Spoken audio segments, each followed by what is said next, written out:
Pendengar Pesona Bali dimanapun saat ini sedang berada, selamat malam.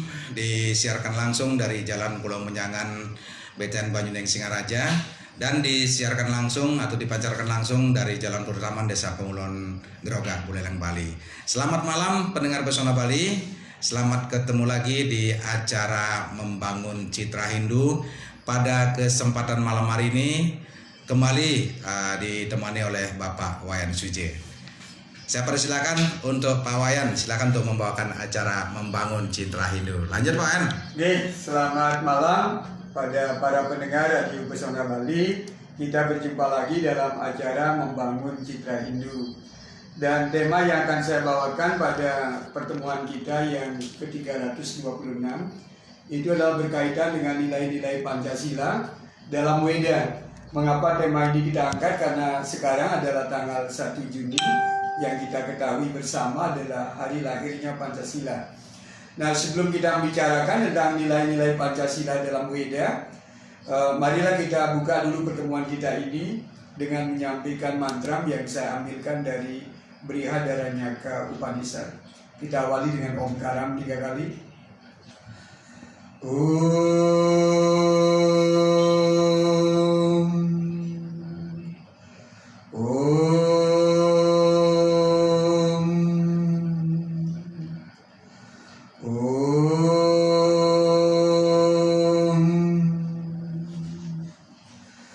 Asyatuma Sadgamaya Dhammasuma Jyotirgamaya Brityurma Amritam Gamaya.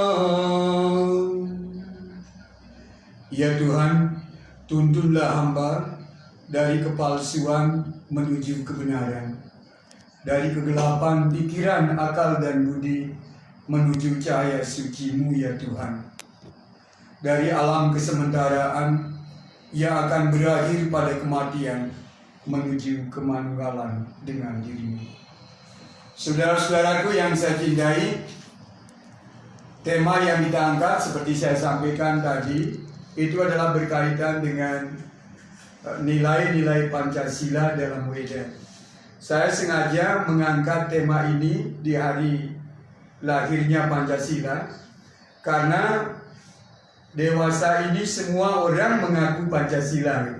Saya Pancasila, kami Pancasila, semua Pancasila. Tetapi yang muncul adalah menurut versi atau penafsirannya masing-masing. Barangkali yang perlu kita pikirkan dulu sebelum akan berbicara tentang nilai-nilai Pancasila di dalam Weda itu, izinkan saya untuk menyampaikan bahwa runtuhnya kekuasaan rezim Orde Baru yang kemudian digantikan dengan Orde Reformasi itu tampaknya diikuti dengan terjadinya kealpaan nasional terhadap Pancasila. Pancasila yang digali dari bumi Indonesia oleh para pendiri bangsa ini itu sungguhnya adalah merupakan jiwa dan kepribadian dari bangsa Indonesia. Dia merupakan pandangan hidup sebagai way of life bangsa ini, perjanjian luhur, merupakan dasar negara dan tujuan hidup kita sebagai bangsa Indonesia. Upaya untuk memasyarakatkan Pancasila itu pernah dilakukan oleh pemerintahan Orde Baru, yaitu dengan munculnya TAP MPR yang kita kenal dengan nama Eka Prasetya Pancakarsa.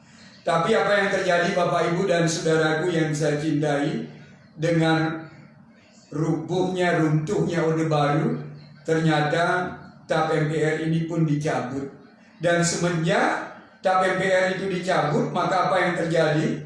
Pancasila ini seolah terlupakan oleh bangsa Indonesia. Dan kita mengalami negara yang tampaknya dengan kebebasan yang kebablasan. Semua orang memiliki penafsiran yang berbeda-beda dengan Pancasila. Malah ada yang menarik adalah mengaku Pancasila, tetapi justru adalah nilai-nilai Pancasila itu tidak tercerminkan dari sikap perilaku mereka sebagai warga negara, sebagai warga masyarakat Indonesia ini. Dan terakhir tidak adanya upaya sadar dan sistemik untuk menginternalisasi nilai-nilai Pancasila itu menyebabkan kewaspadaan nasional kita semakin melemah. Masyarakat menjadi sedemikian terperangah pada saat ada tokoh yang getol mendampingi perjuangan kekhilafahan, justru menyampaikan hanya Islam yang sesuai dengan Pancasila. Dan itu adalah disampaikan oleh Egy Sujana, kita ketahui bersama-sama. Dia menyampaikan bahwa karena monoteisme, yang lainnya semua dinyatakan tidak benar, tidak tepat. Misalnya dia mengatakan bahwa yang namanya Kristen katanya Trinitas, yang namanya Hindu malah disebut sebagai politeisme, dan kemudian yang namanya Buddha dia sampaikan adalah yang namanya konsep ketuhanannya itu diragukan.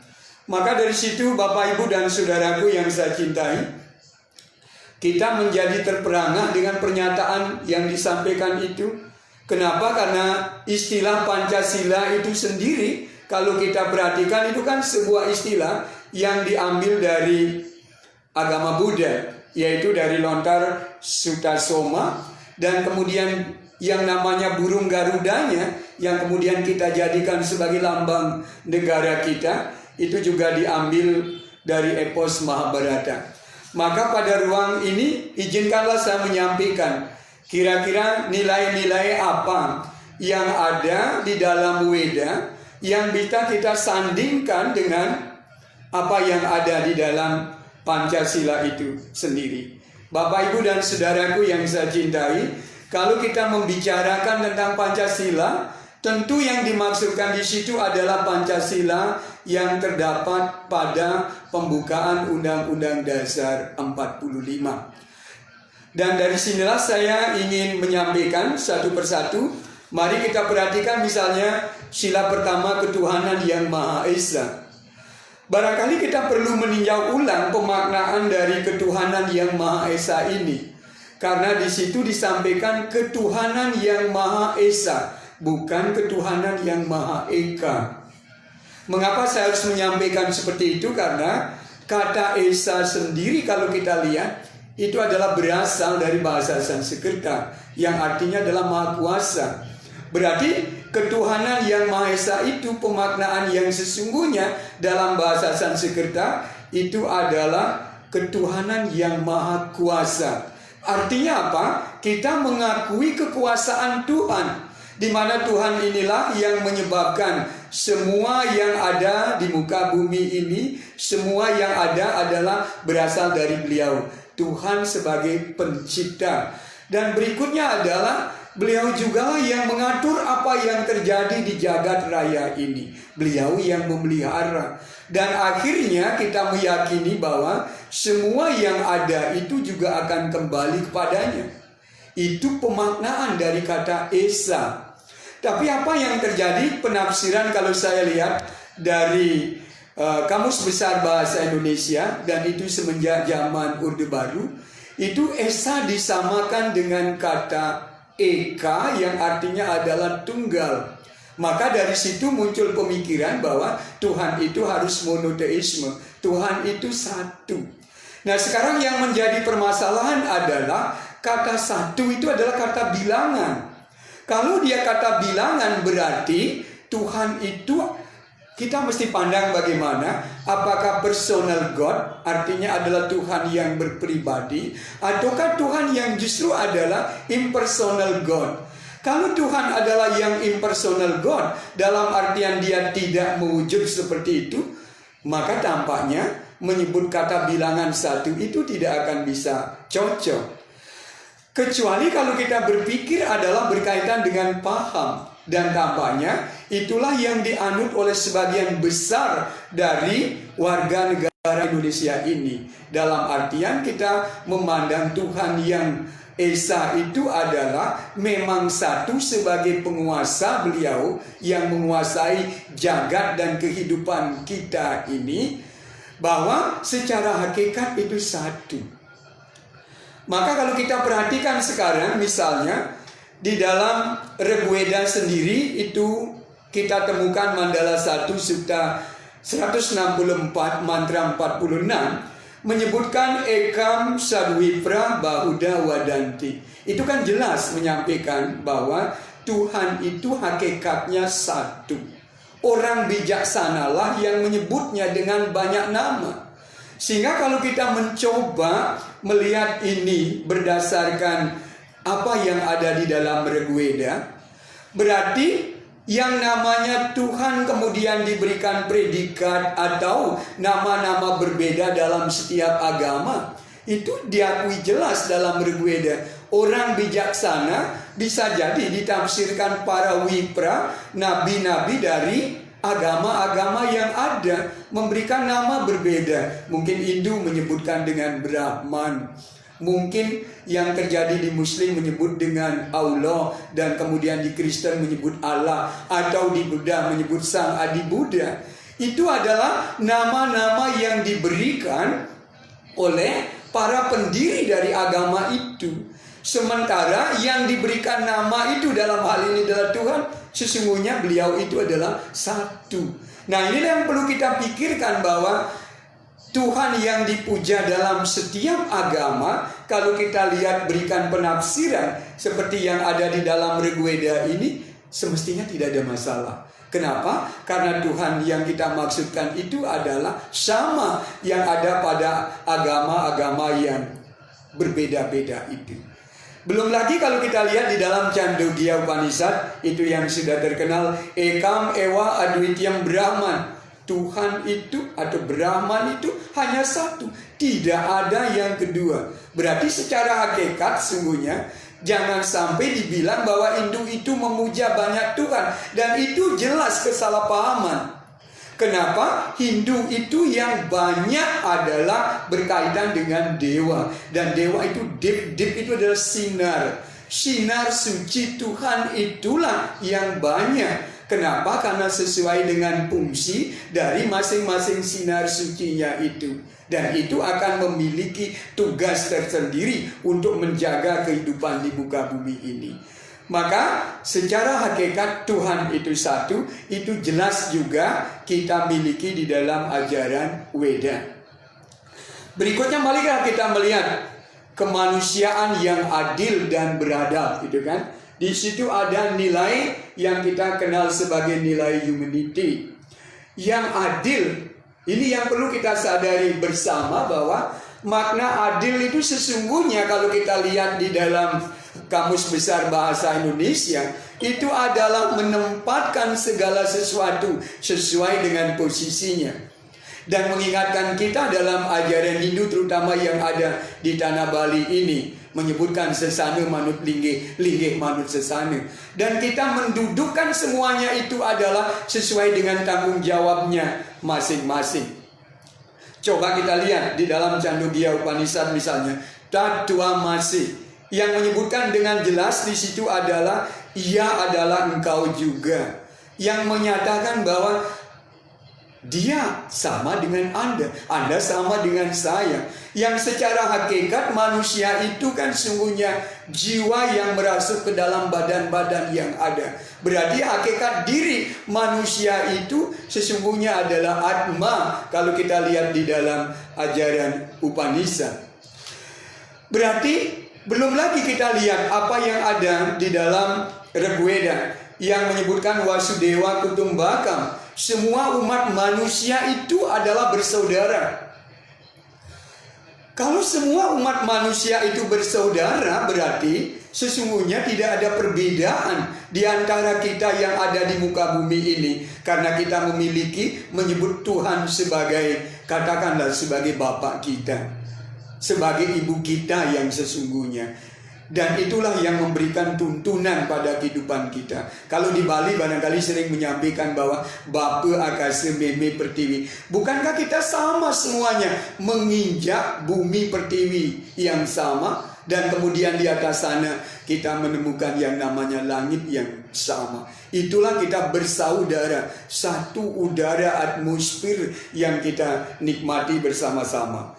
Maka dari situ Bapak, Ibu, dan saudaraku yang saya cintai, sila kemanusiaan yang adil dan beradab yang menginginkan kita supaya bisa menempatkan semua orang sesuai dengan posisinya itu jelas di dalam ajaran Rig-Veda yang menyampaikan kesamaan harkat, derajat, martabat di antara umat manusia yang ada. Dan perbedaan yang terjadi di antara kita itu semata-mata disebabkan karena perbedaan kualitas karma yang dia lakukan. Karmanya lah yang membedakan umat yang satu dengan yang lainnya.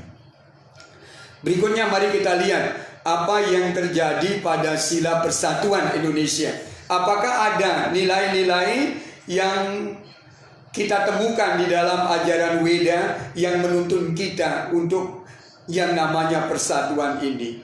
Misalnya kita akan lihat saudara-saudariku yang saya perhatikan, misalnya Rastram Ca Roha Drawinam Ca Roha. Itu ada, kalau kita perhatikan di dalam kitab suci kita, dalam Atharva Veda, yang artinya buatlah bangsamu menjadi kuat dan makmur.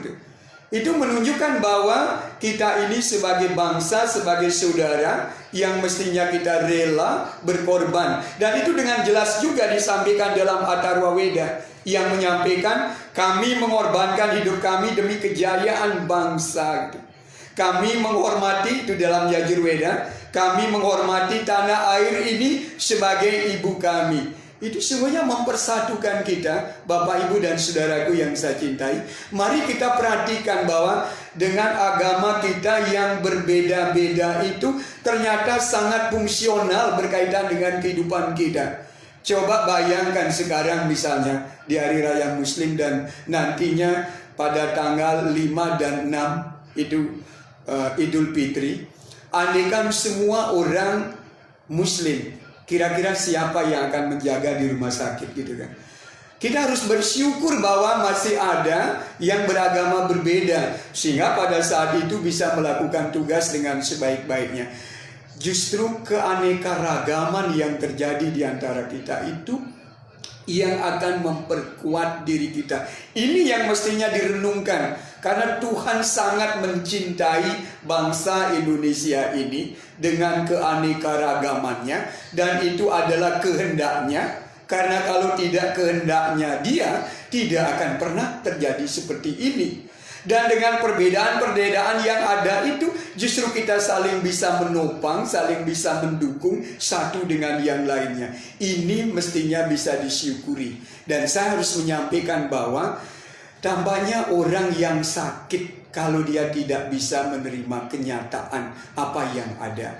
Karena orang yang bisa menerima kenyataan dengan keanekaragaman yang ada di negeri Nusantara ini, justru dengan penerimaan itulah dia akan bisa bersyukur. Bersyukur kita dilahirkan dengan berbagai perbedaan-perbedaan yang ada. Tapi di sisi lain ada orang yang justru menghilangkan perbedaan-perbedaan yang ada itu. Dan akhirnya itu adalah bibit perpecahan bagi negeri ini. Bapak, Ibu, dan saudaraku yang saya cintai, berikutnya mari kita melihat kerakyatan yang dipimpin oleh hikmat kebijaksanaan dalam permusyawaratan perwakilan, yang di dalamnya adalah ada nilai-nilai demokrasi. Nilai-nilai demokrasi ini justru memberikan peluang pada kita untuk saling menghargai di antara satu dengan yang lainnya. Kita bersyukur tidak hidup dalam suatu negara kerajaan misalnya yang menekankan pada otoritas yang kemudian otoriter dan seterusnya. Tetapi kita dihargai kemanusiaan kita. Maka dari situ Bapak, Ibu, dan saudaraku yang saya cintai, coba kita lihat misalnya. Tadi saya sempat menyampaikan mantra Asatoma Sadgamaya, tuntunlah hamba dari kepalsuan menuju kebenaran. Dan kebenaran itu bisa jadi kita dapatkan karena ada diskusi, dialog, wiweka yang berkembang pada kita. Dan Bhagavad Gita menyampaikan bahwa di antara ilmu pengetahuan katanya yang paling tinggi itu dialektika. Dan dialektika mengingatkan kita pada dialog, adanya diskusi. Maka dari situ misalnya kita juga melihat Om Anubhadra Kratawiyantu Wiswata. Semoga pikiran yang baik datang dari segala penjuru. Pikiran yang baik dari segala penjuru itu tidak mungkin bisa kita dapatkan tanpa banyak berinteraksi dengan yang lain. Bisa lewat kegiatan-kegiatan diskusi, lewat yang namanya permusyawaratan yang ada di antara kita. Maka masih banyak lagi sebenarnya mantra-mantra yang ada dalam Weda yang mengajarkan bahwa pentingnya demokrasi kita dalam kehidupan berbangsa dan bernegara. Dan jelas disampaikan pada pemimpin, diantaranya misalnya ada mantra Weda menyampaikan, hai pemimpin, engkau dipilih oleh rakyatmu, wujudkanlah yang namanya kesejahteraan buat mereka. Karena kewajiban dari seorang pemimpin, saya lihat di dalam Weda itu sendiri disampaikan adalah bekerja untuk menyejahterakan rakyatnya, masyarakatnya. Maka bekerja itulah menjadi kewajiban bagi pemimpin dan juga bagi masyarakatnya. Berikutnya mari kita perhatikan misalnya berkaitan dengan keadilan sosial bagi seluruh kata rakyat Indonesia. Ini adalah kata kedua berkaitan dengan keadilan.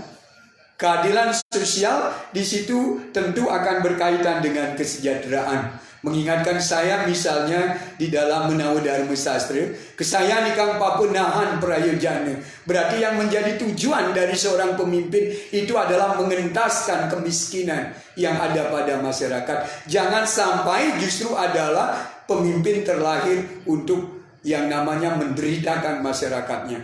Maka dari sini Bapak Ibu dan saudaraku yang saya cintai, bahwa semua orang ini mestilah bekerja sama, bersama-sama, seperti apa yang ada kalau kita perhatikan dalam ajaran Caturwarna, yaitu untuk mencapai jagat hita, yaitu yang namanya kesejahteraan di dunia sini, yang nantinya sebagai modal kita untuk mencapai kesejahteraan di alam sana. Karena tidak akan pernah ada kebebasan di alam sana tanpa yang namanya kesejahteraan dan kebebasan di alam sini. Karena kehidupan kita ini tujuannya bukan semata-mata untuk kehidupan di alam sana, artinya setelah kematian, tetapi juga adalah untuk kehidupan kita di dunia sini. Misalnya saya bisa melihat misalnya di dalam Rig-Weda itu ada dalam Mandala 10 di Sutta 191 Mantram 2 menyampaikan, wahai umat manusia, seharusnya Anda berjalan bersama-sama, berbicara bersama-sama, berpikir bersama-sama, seperti halnya para pendahulumu yang membagi tugas-tugas mereka. Begitulah seharusnya Anda menjalani hidupmu. Berarti apa? Hidup itu perlu bekerja sama. Jangan-jangan kita tidak mampu untuk memenuhi kebutuhan hidup kita sendiri. Coba kita bayangkan, pakaian kita ini dibuat oleh orang lain. Kita tidak bisa menyiapkan semuanya adalah untuk diri kita. Dan Bapak, Ibu, dan saudaraku yang saya cintai, saya sangat meyakini bahwa kehidupan di abad 21 ini itu kan sangat penting. Yang namanya kolaborasi, kerjasama untuk mencapai tujuan bersama. Dan mungkin juga tidak akan lepas dengan persaingan-persaingan dengan kelompok atau negara-negara yang lainnya. Maka dari situlah yang dapat saya sampaikan berikutnya adalah nilai agama-agama itu sesungguhnya sesuai dengan ajaran yang ada di dalam Pancasila. Dan kita mengetahui pula Pancasila itu digali oleh para pendiri negeri ini adalah dari budaya Indonesia. Dan budaya Indonesia itu dijiwai oleh nilai-nilai agama yang ada. Dan orang zaman dulu justru menjadikan agama itu sebagai agem. Agem itu artinya adalah sebagai perilaku keseharian. Religion is action. Jadinya yang namanya agama itu adalah perilaku, bukan teori.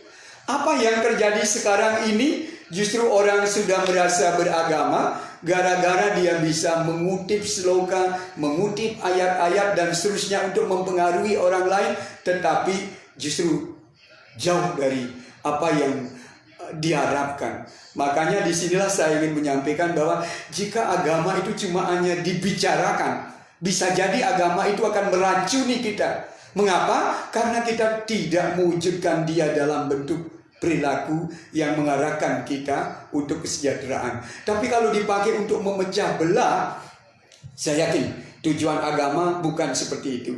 Dan Pancasila mengajarkan kepada kita untuk menghargai yang namanya perbedaan-perbedaan yang ada itu. Itulah Bhinneka Tunggal Ika. Maka berikutnya Bapak Ibu dan Saudaraku, saya ingin menyampaikan bahwa apa sesungguhnya yang menjadi intisari dari semua itu. Ternyata setelah saya renung-renungkan dan saya mencoba melihat kembali apa yang ada di dalam P4 dulu, disebutkan dengan jelas bahwa intisari dari pelaksanaan Pancasila itu adalah pengendalian diri. Artinya, orang yang mengaku dirinya saya adalah Pancasila atau kelompoknya Pancasila, maka sesungguhnya dia adalah mampu nggak dia mengendalikan dirinya. Manakala dia tidak mampu mengendalikan dirinya, tetapi justru ingin mengendalikan orang lain atau mempengaruhi orang lain tanpa mampu mengendalikan diri, maka sesungguhnya janganlah dulu menyebut diri bahwa dirinya sudah Pancasilais. Nah, itulah yang dapat saya sampaikan Bapak Ibu dan saudara-saudaraku sebagai pengantar pertemuan kita pada hari kelahiran Pancasila saat ini. Mudah-mudahan kita bisa menjadikan Pancasila itu sebagai pedoman kita dalam kehidupan berperilaku, berbangsa, bernegara, dan bukan cuma ngaku Pancasila, tetapi di balik itu justru adalah ingin merongrong Pancasila itu sendiri. Demikian Pak Jero yang bisa saya sampaikan sebagai pengantar perjumpaan kita pada hari ini. Terima kasih Pak Wayan ya sudah sempat memberikan pemaparan tentang apa namanya tadi itu ya, Pancasila dalam Weda ya, dalam Weda yang telah disampaikan sama Pak Wayan tadi. Dan mungkin di antara pendengar Pesona Bali ada yang mau bertanya ya. Silakan nanti bisa komen setelah acara ini dan juga bisa menghubungi 081999306146. Mungkin di antara pendengar Pesona Bali ada yang mau bertanya, biar tidak istilahnya ngaku-ngaku saja gitu Pak.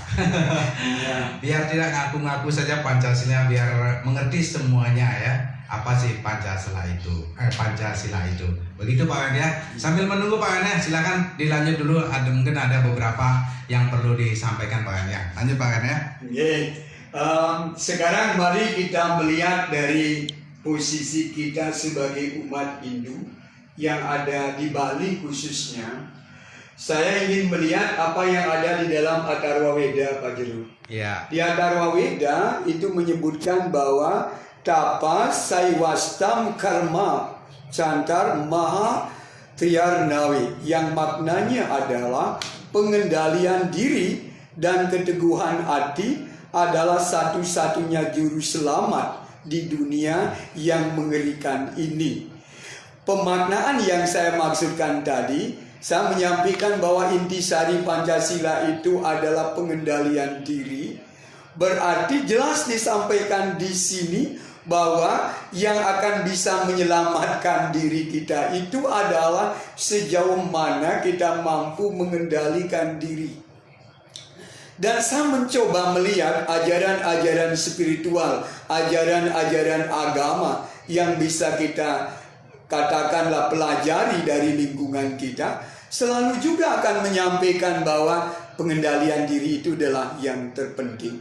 Jangan menyebut diri kita beragama, jangan menyebut diri kita sudah melakoni sebagai orang-orang spiritual, manakala belum mampu mengendalikan diri sendiri. Karena pelajaran agama, pelajaran spiritual itu sesungguhnya adalah pelajaran untuk mengendalikan diri, bukan mengendalikan orang lain. Dan setelah itu berikutnya adalah kalau memang kita benar-benar mencintai negeri ini yang berasaskan Pancasila, maka langkah berikutnya adalah apa yang dapat kita lakukan. Mungkin itu yang disampaikan oleh John Kennedy kan, yang menyampaikan bahwa apa yang bisa kau berikan terhadap bangsa ini kan gitu. Maka dari situ kita sebagai umat Hindu dengan melihat nilai-nilai yang ada di dalam ajaran Weda itu sendiri, jelas juga merumuskan kewajiban kita, swadharma kita sebagai umat Hindu, yaitu memiliki yang namanya swadharma negara. Berarti swadharma negara kita itu itulah mewujudkan yang namanya masyarakat yang sejahtera, yang berkeadilan di negeri ini dengan nilai-nilai Pancasilanya.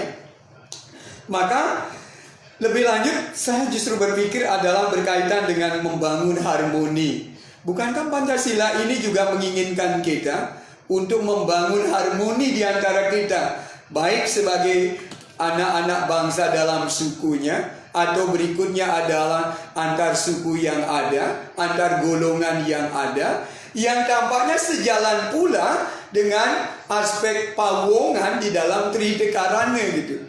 Karena aspek pawongan di dalam Tritekarana itu jelas menyampaikan pada kita bagaimana kita memposisikan diri kita dengan dasar kemampuan untuk mengendalikan diri itu, kemudian kita berinteraksi dengan yang lainnya.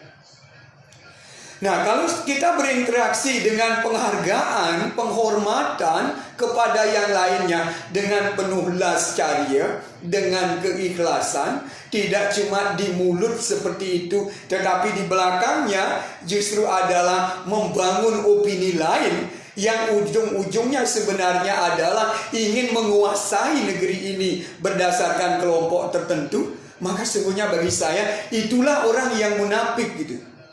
Kalau kita mencoba melihat misalnya di ajaran agama lain, kita langsung sebut misalnya di dalam agama Islam, itu jelas disampaikan bahwa orang-orang yang munafik itu jauh lebih berbahaya daripada orang kafir. Itu disebutkan di sana. Artinya kalau dari situ adalah jika ada orang yang manis di depannya tetapi di belakangnya justru adalah berbuat yang menyebabkan bangsa ini menuju kehancurannya, itu sebenarnya adalah dilakukan oleh orang-orang yang penuh dengan kemunafikan. Justru dialah yang berbahaya untuk bangsa ini. Maka dari situ Bapak, Ibu, dan saudaraku yang saya cintai, marilah kita bisa belajar menerima apa adanya. Ini adalah seperti saya sampaikan tadi, Tuhan sudah sangat menyayangi kita.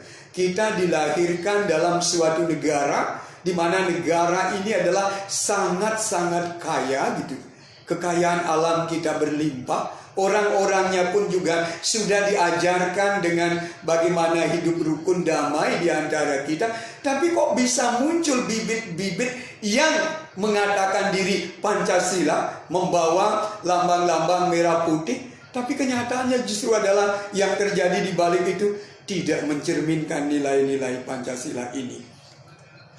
Maka ini sungguhnya Bapak, Ibu, dan saudaraku yang saya cintai, jangan sampai kita kembali seperti pada awal pendirian dari negara ini. Cobalah mari kita merenungkan bagaimana perjuangan panjang untuk merumuskan Pancasila itu.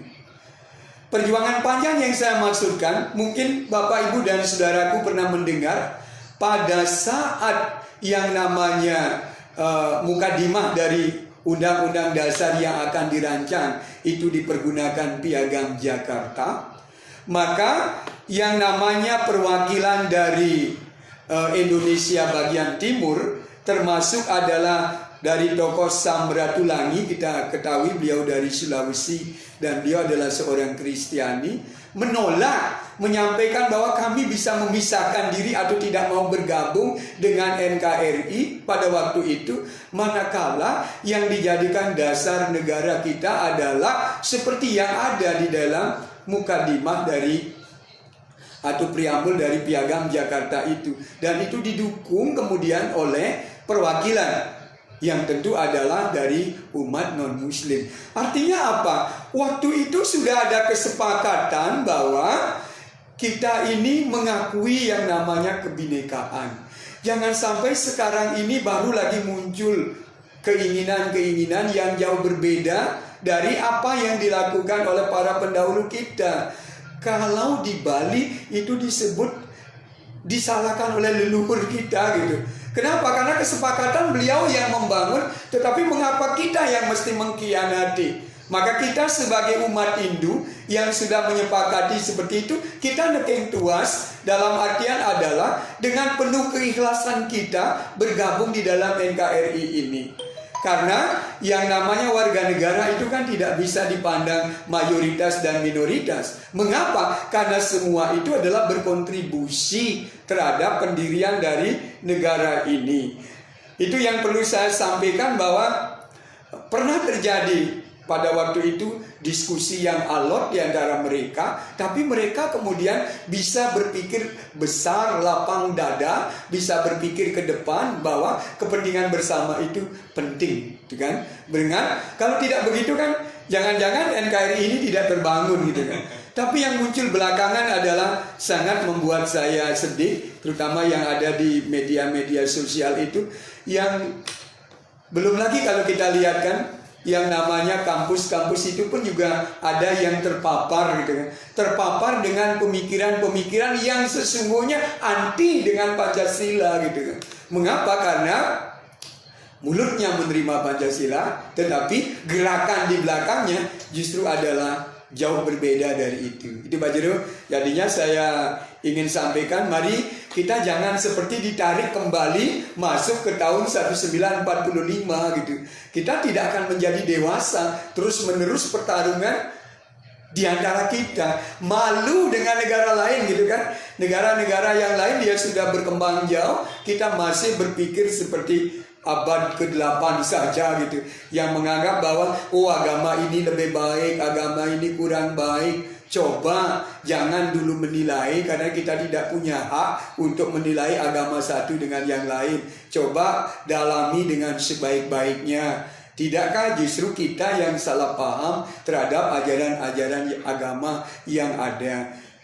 Tampaknya memahami ajaran agama diri sendiri saja masih kurang, kok sudah berpikir untuk menilai ajaran agama lain. Ini sebenarnya yang saya ingin garis bawahi, supaya kita bisa hidup di negeri Nusantara ini dengan kebinekaan yang ada. Tapi sesungguhnya kebinekaan itu adalah kekayaan buat kita untuk mencapai cita-cita bersama kita. Itu Pak Jero, mungkin ada pertanyaan yang bisa kita kembangkan atau kita diskusikan pada malam ini berkaitan dengan Pancasila ini, dengan. Terima kasih Pak Wayan ya, sudah banyak sekali memberikan informasi kepada masyarakat. Sayangnya pendengar Pesona Bali belum ada yang masuk. Biasanya dia malu biasanya, mereka itu teman-teman tuh malu untuk menyampaikan lewat udara. Nanti pada waktu komentar di komentar aja biasanya. Ya. Tentang Nabi Pak Nge. Karena tradisi kita di Bali biasanya seperti itu Bapak. Enggak kok ngomong gitu ya. Tapi nanti kalau sudah terjadi apa-apa baru kita bingung, malah bisa ngamuk gitu kan. Ini sesungguhnya kita perlu berpikir kritis dalam kehidupan beragama, bernegara. Di ruang ini kan saya sering menyatakan bahwa kita perlu berpikir kritis dalam beragama, dalam bernegara, tetapi dengan tetap menyampaikan bahwa kritisnya kita itu dengan tujuan yang baik, yaitu menjaga agama kita, menjaga juga negara kita. Itu yang kita pikirkan Pak. Baiklah, terima kasih Pak Wayan ya telah membawakan acara Membangun Citra Hindu pada malam hari ini dengan topik Pancasila dalam Weda, begitu ya. Pancasila dalam Weda, mungkin di antara pendengar Pesona Bali atau yang sudah menonton siaran kami mungkin sudah mengerti apa sih Pancasila dalam Weda gitu ya. Ya, berarti poinnya sekali yang dimaksud sama Pak Wayan ya, tolong disampaikan sebelum kita akhiri dulu Pak Wayan ya perjumpaan Anda pada malam hari ini. Silakan Pak Wayan ya, poin yang disampaikan sekali ya. Saya ingin menyampaikan bahwa kalau kita mencoba melihat Pancasila itu dengan 36 butir P4 pada waktu itu, saya coba dudukkan dengan nilai-nilai yang ada di dalam ajaran Weda, ternyata dia berjumpa Pak. Artinya apa? Ada kesinkronisasian, artinya kesejajaran, kesejalanan antara ajaran Weda dengan Pancasila itu. Makanya sebagai umat Hindu saya yakin dari dulu sampai hari ini dan kemudian yang akan datang, tampaknya tidak akan ada umat Hindu mengatakan bahwa Pancasila itu tidak sesuai dengan agama Hindu. Tidak akan pernah ada gitu. Tapi kalau dialog di tempat lain bisa terjadi, karena menyampaikan bahwa Pancasila itu kan buatan manusia gitu. Nah, yang perlu kita pikirkan memang yang namanya itu buatan manusia, tapi nilai-nilai yang ada di dalamnya itu adalah nilai-nilai keilahian, nilai-nilai yang memang diturunkan dalam bentuk ajaran-ajaran agama. Dan kalau kita cermati, semua agama kan selalu akan menyampaikan 3 hal, yaitu pertama satya, yang kedua dharma, ketiga sundara. Artinya apa? Ajaran berkaitan dengan kebenaran, kebajikan, kebaikan, dan kemudian keindahan gitu. Karena kalau itu tidak ada, jangan-jangan agamanya tidak lengkap, nanti dipikir gitu kan. Dan berikutnya saya menyampaikan lagi, apa sih intisari dari semua itu gitu kan. Karena kita selalu akan mencarikan satu kata yang bisa mewakili semuanya. Pancasila, Weda, dan saya yakin juga ajaran agama dan ajaran spiritual yang lain akan menetapkan bahwa ajaran pertamanya sebagai intisarinya adalah pengendalian diri. Yang kalau dalam Weda itu disebut sebagai kapa, pengendalian diri. Semuanya akan mengingatkan kita kalau ingin mewujudkan nilai-nilai ketuhanan pada diri kita, maka pengendalian diri dasarnya. Kalau orang tidak mampu mengendalikan dirinya, maka yang terjadi bukan ajaran ketuhanan, justru kehantuan yang muncul gitu kan. Terus berikutnya adalah kemanusiaan.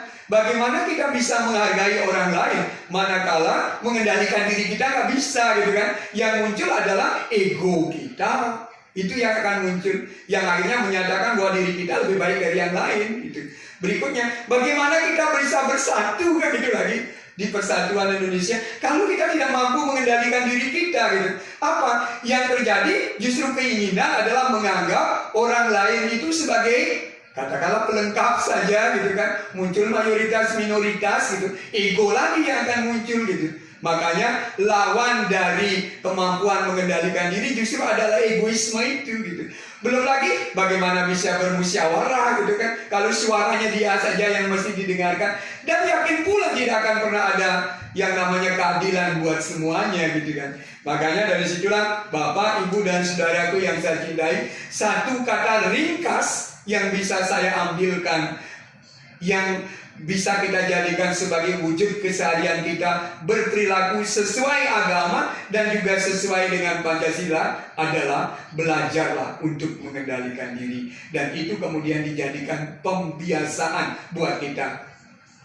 Di bulan Ramadan ini mengingatkan kita pada puasa yang berasal dari kata upah dan wasa. Artinya adalah berusaha, upah itu mendekat, wasa itu penguasa jagat ini kan Tuhan. Berarti upaya kita untuk mendekatkan diri kepada Tuhan tentu dengan menggali nilai-nilai ketuhanan yang ada pada semuanya itu gitu kan. Dan intinya lagi, bagaimana bisa mengendalikan, menggali sifat ketuhanan kalau kita tidak mampu mengendalikan diri kita. Ujungnya semua bisa dibawa lagi adalah kepada pengendalian diri. Pengendalian diri ini saya pikir modal buat kita untuk bisa lebih maju. Karena orang yang mengendalikan diri akan bisa bersyukur. Setelah bisa bersyukur, dia berikutnya adalah berusaha. Usaha itu yang kemudian diikuti atau bersamaan dengan doa akan menuntut kita untuk mencapai cita-cita bersama.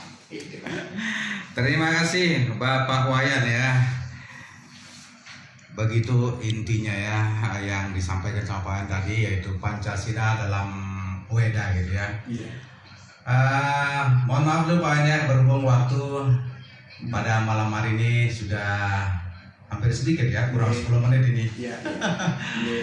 Kita akhiri dulu perjumpaan Anda di ajang acara Membangun Citra itu tadi yang diberi judul atau topiknya tadi, nilai Pancasila dalam Weda. Terima kasih Pak Wayan. Sebelum berpisah, kita tutup dengan doa untuk umat dimanapun saat ini sedang berada. Silakan. Iya, mari kita tutup pertemuan kita pada hari ini dengan menyampaikan sebuah doa.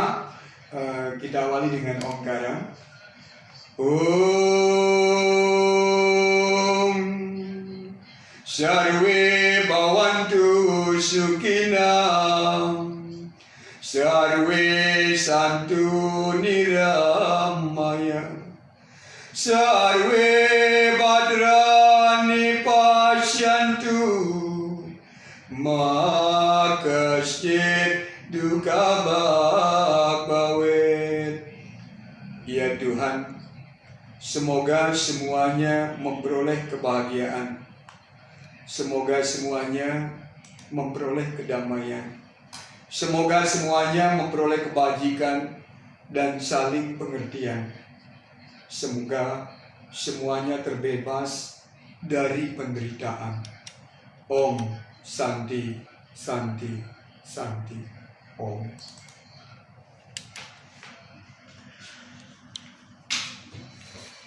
Pendengar Pesona Bali dimanapun saat ini sedang berada, demikianlah tadi Pak Wayan Suje membawakan acara membangun citra Hindu pada malam hari ini di Radio Pesona Bali. Selamat malam Pak Wayan. Terima kasih. Ya, kita berjumpa minggu depan. Mudah-mudahan tidak ada rintangan, terutama rintangan sakitnya. Kalau kemarin Pak Wayan beberapa hari tidak sempat mengisi acara ini karena batuk, tidak bisa ngomong, baru ngomong sudah batuk. Tidak enak sama pendengar katanya. Oke, selamat malam pendengar Pesona Bali. Sampai jumpa minggu depan. Mudah-mudahan dilindungi oleh Tuhan Yang Maha Esa. Sehat semuanya. Giring Bapak.